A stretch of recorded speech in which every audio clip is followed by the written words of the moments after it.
Michigan, Ohio State, the game, one of the most anticipated games of the college football season. We're here to break it down, give you the lines, give you any injury news, what to expect in this matchup, where the advantages are, and of course, a pick, a prediction. That's probably what you're looking for here. Before we get to it though, Michigan sports bettors, Ohio sports bettors, you can sign up at BetMGM in Michigan. You're going to get a $1,000 risk-free bet if you use promo code OwnersBox. That link is down below in the description. For those of you in the Buckeye State, though, Ohio sports betting is coming on January 1st. Make sure you go pre-register. That special link down below as well. You're going to get $200 in free bets at BetMGM if you pre-register. Again, those links are down below. If you guys enjoy the video, let us know. Drop a like, subscribe to the channel, all that good stuff. Avery, this is a very highly anticipated matchup. Two teams that I would honestly say have played a bit of a baby shit soft schedule so far this season. Okay, well, Michigan had the second softest non-conference schedule out of, I think UCLA was the only one with a softer non-conference schedule so far this season. And Ohio State just hasn't really beaten the piss out of teams like we thought they would throughout the whole season. At one point every week, there is a time I want to tweet out we might lose to Michigan, or Ohio State's going to lose to Michigan, because it just feels every week there's a couple drives, maybe a quarter, maybe a half, where Ohio State just doesn't live up to its potential. It's been a while since we've seen Ohio State put together a good 60-minute football game. And both of the, especially Michigan has struggled. We're gonna make both fan bases mad at us probably at some point or another, but hopefully also liking what they hear from us. Michigan struggled in the first half in 6 straight games now too. Ohio State's been like that lately. Let's kind of start with the injuries. I think that's an important one to look at when you're handicapping this game or when you're trying to figure out who's going to win this game. I want to start with Michigan. Obviously, Blake Corum.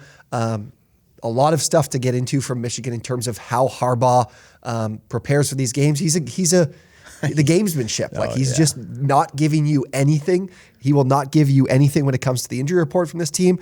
Both Blake Corum and Donovan Edwards' statuses are up in the air. Corum, I know you mentioned to me something about the offense. I saw an offensive lineman might have let something slip in an interview, right? Yeah. Okay, so Ryan Hayes said he's talking about Blake Corum potentially being out. He goes, he's a great player, but everyone else is going to have to step up with him out. Yeah. And I think he's learning from the coach here, and this is gamesmanship as well, just having this in people at Ohio State's ear that, Blake Corum's not going to play. But there's no way that the Ohio State staff doesn't game plan for Blake Corum being in the game and being there often. And even if Donovan Edwards didn't play last week, he's got a hand injury. Maybe he'll be available. The other two that people aren't really paying as much attention to, Mike Morris. He actually led the team in sacks at 7.5 on the year. Both him and their tight end Luke Shoemaker dressed last week but didn't play. More gamesmanship from Jim Harbaugh. So a lot of things here to look at for Michigan from the injury front. But the biggest impact is obviously at running back. Blake Corum's a Heisman Trophy candidate, potentially could be making the trip. I don't think he's got much of a chance to win it, even though maybe he should, but he's definitely has a chance to be there and be up for it. So what's up with Ohio State, though, on the injury Ohio side? State, their injuries are at the running back position again, too. So Travion Henderson, Dan Hope, this guy on Twitter, I think they were delivering turkeys yesterday. I think Michigan was doing the same, and Corum said that, my knee's fine. Okay, right? Yeah. And then this is a reporter who was also there, and he says Travion Henderson was wearing a walking boot after he exited the game Saturday against Maryland. Lathan Ransom was still wearing a cast on his hand. He's blocked a punt in 2 straight games for the Buckeyes, and then Mayan Williams was walking normally without anything extra on his foot or ankle. So, that's as much as you can get because the coaches aren't going to tell you anything. No, don't have to. Tommy Eichenberg is playing with 2 broken hands, which is so awesome to play linebacker. I didn't know that. Holy shit. Yeah, he's got them kind of taped around the thumbs and around the wrist, but Zach Harrison came out and said he was playing with 2 broken hands. So why don't we start there? Because I wanted to mention this. Eichenberg and Steel Chambers, the linebackers from Ohio State, are going to be very important in this game. When you get to Michigan offensively, they're just running the ball down opponents' throats. The offensive line is probably the best in college football. You look at some of these numbers, 6th in stuff rate, just 16%. This isn't a team that with Blake Corum that's breaking a ton of tackles. This offensive line is just opening up gaping holes downfield to get to the second level for these backs. They're averaging 5.5 yards per carry. They're 3rd in EPA per run. They can throw the ball or they can run the ball incredibly well, probably the best in the country right now. That is the story here with Ohio State is, can you stop the run? You couldn't do it last year. Why are we going to be able to do it this year? Yeah, that's a tough thing. But you look at Ohio State's defense, stopping the run, they're 4th in the country at only allowing 3.1 yards per rush. So again, you're not facing a running back core like Michigan has right now, but they've been able to do it so far this year, where they just got bullied last year in the trenches, right? That's the big thing. That was a big story. Like this offensive line for Michigan, I think will decide whether or not they win this game. That is where the deciding factor here. And if you look at their numbers now, like as you go through like what they're allowing rushing wise, if you go through it now compared to last year, they are. Like throughout last season, they were much worse against the run. Not like one of the bottom half of the country bad, but like outside the top 50. Right now, if you look at their numbers, they're a top 10 team in most of the major rushing categories defensively. Like they can stop the run. They're a different team from last year. Yeah, and you got JT. I always mess up saying his last name. Oh, the Tui. Yeah. Yes. I mean, just an incredible athlete. Another DN from Ohio State. That's going to be a high pick. You look at last year, you had Aiden Hutchinson and David Ajabo. Yes, there you go. Just guys who just dominated the line again. Yeah. So I think Ohio State's better up front in this situation. And again, the linebackers have played really well. Steel Chambers and Tommy Eichenberg. So I think they got a better chance to stop the run this year. Completion percentage, Michigan-wise, throughout this season, they were one of the highest completion percentage teams in the country. Yeah, they don't push the ball downfield at all. Exactly. So again, you're going to try and stuff the box to stop this run, and I think they have a better chance of doing it this year than they did last year. Yeah, and I like the talent at wide receiver that Michigan has with like Ronnie Bell, Cornelius Johnson, and then who's the other, Roman Wilson as well on the outside. But man, I thought Harbaugh going to McCarthy would mean this team would maybe try to be more dynamic in the pass game, but I think they just wanted a quarterback that could also run. I have not liked what I've seen from McCarthy the last few weeks. This is a quarterback that obviously hasn't been tested in some big moments. Like last week was one of those biggest moments of the season for him, and I thought, quite frankly, he fell incredibly flat. There was a couple of plays in the red zone against Illinois that were wide open. The tight end coming across the middle and just cutting to the outside in the corner of the end zone that he completely missed and checked it down to the back. The next play, very similar thing happened. I'm concerned. My biggest thing here is for Michigan is if the run game's not working, I don't know how much you can trust J.J. McCarthy. So this Ohio State pass defense has been solid this year. They're 36th ranked in opponent completion percentage. They're only giving up 6.4 yards per pass, 21st in the country. Opponents are only throwing 27 times against them, 17th least in the country. Yeah, 175 passing yards a game. Like they've been good. It's tough. Really good. I mean, this is a top 10 scoring defense as well. Mm-hmm. So. I love them adding Jim Knowles like in the offseason. The whole talk of last year was like this team plays defense way too, like it's oversimplified, and Knowles plays things. It's very complicated. There's a lot of post-snap type of movement and changes from what quarterbacks are reading off the top. But let's go. Another thing is also the turnover game. Ohio State, top 10 in the country in turnover margin a game. It's so hard measuring some of these things, man, with their schedules they played. Like how real can you take some of these numbers? Who is the only common opponent? They got a couple, but Penn State. Penn State's like the big one. And then one of them was at home, one of them was on the. I was at that Penn State-Michigan game where Michigan kind of didn't blow the doors off them in the first half. Yes, but they was very lucky. Penn State having a lead going into halftime of that game. Yeah. So let's go Michigan offensively, or let's go to Ohio State offensively against this Michigan defense. The big thing to me is like, this is a Michigan team on the road. They haven't won at the Shoe since 2000. It's been over 20 years. They just don't win on the road here. But this defense, of course, it's going to travel. Like defense travels. We know how good they've been this year. Like they're great against the pass. They're first in yards per coverage snap. Opposing quarterbacks are only completing 53% of their passes. The big thing I wanted to look at as well is Stroud under pressure, because this is a Michigan front that is still solid. Like what did I have them at? 41st in pressure. No, not 41st pressure rate allowed. I've got them as 31st in pressure rate, 31.5%. And Stroud has only been pressured on like 20% of his dropbacks.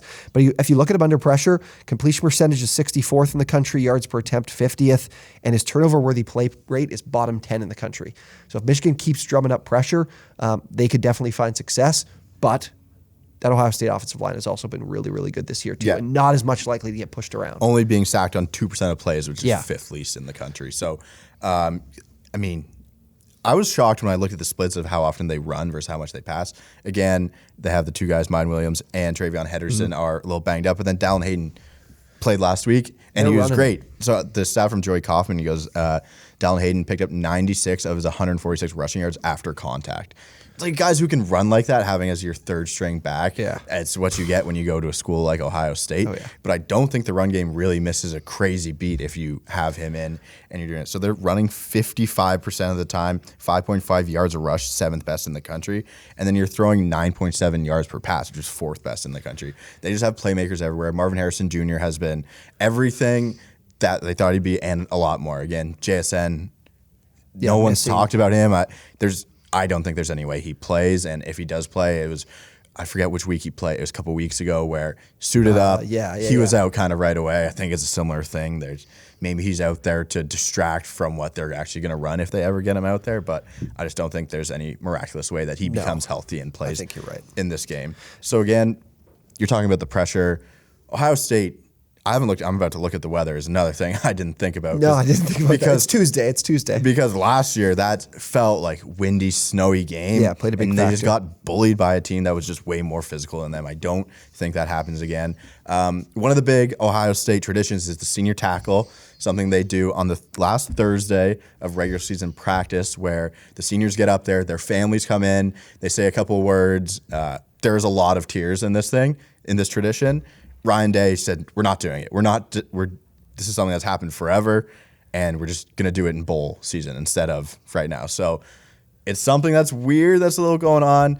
A team that... We don't need... what would be the narrative here? We don't need any tears, he said joy. There should be no distractions. No distractions. If you're not worried about a team like Michigan, you continue traditions that you've had for a long time.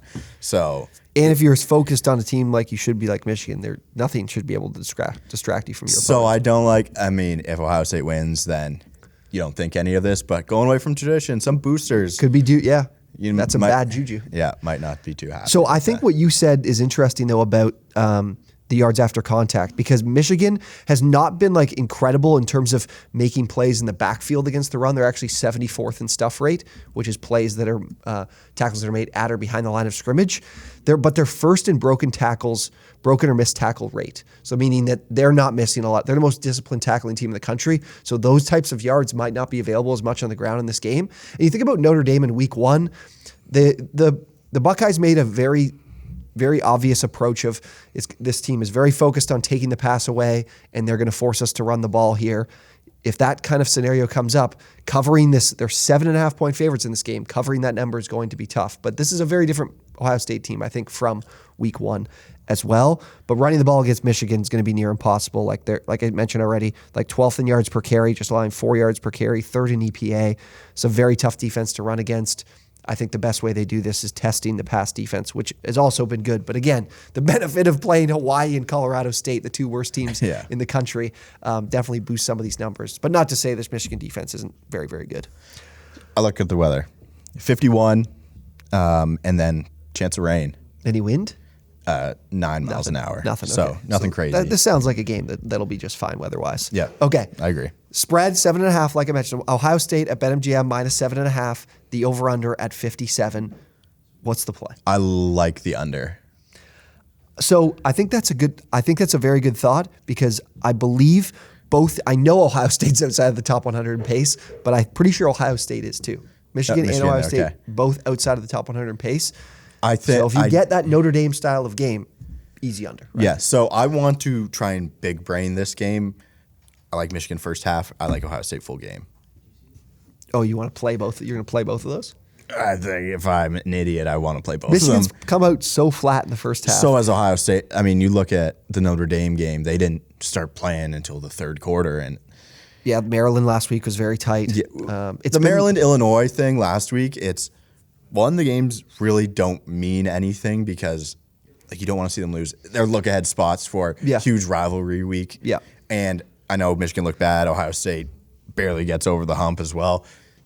To me, that doesn't really. At the end of the day, if they lost, they win. If they win this game and go to the Big Ten championship game and probably win that against Iowa, they're going to be in the playoff regardless. Yeah. I could definitely see that. So, and we saw the look-ahead spots are crazy. Yeah, Corum didn't even, they said he was cleared, but he didn't play in the second half. Could that be? He was. I didn't know that. Yeah, he was cleared, but he said he wasn't feeling comfortable. So cleared. What does that even mean? Yeah. He doesn't want to be cleared, but they cleared him. But again, they held out some of these guys, like I mentioned, from Michigan, because they probably felt like this was a game they could win. They had to kick 3 field goals to win, but they could still win anyways. I like Ohio State -7.5. I think they're much, much improved defensively in stopping the run, and I don't trust J.J. McCarthy if this team goes down.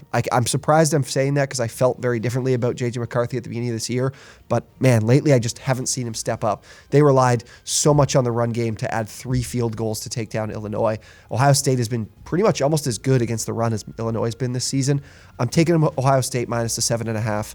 I think being on the road here, this is a way too tough of a game for J.J. McCarthy to be able to win. So I'm on Ohio State -7.5. My official play will be the under. His official play is the under. I think both of these can hit. I think both of these can hit, but I think it's a little bit tougher. If you like Ohio State, it's probably more the over. For sure. But I think there's a situation here where Ohio State just completely shuts down this Michigan passing game. And again, like I said, this game could go by fairly quickly with the pace of play from these two teams. It's really slow. All right, if you guys enjoyed the video, drop a like, subscribe to the channel if you enjoyed, and go check out BetMGM. $1,000 risk-free bet if you sign up at BetMGM. And if you're in Ohio, all you need to do, pre-register. Ohio online sports betting launches on January 1st. $200 in free bets for Ohio sports bettors if you sign up with the pre-launch link below. Ohio State fans and Michigan fans love to be on Twitter. Put your money where your mouth is. Make some money off it. Yes, make some money. All right. Thank you guys for hanging out. Thanks for watching, and we'll see you next time.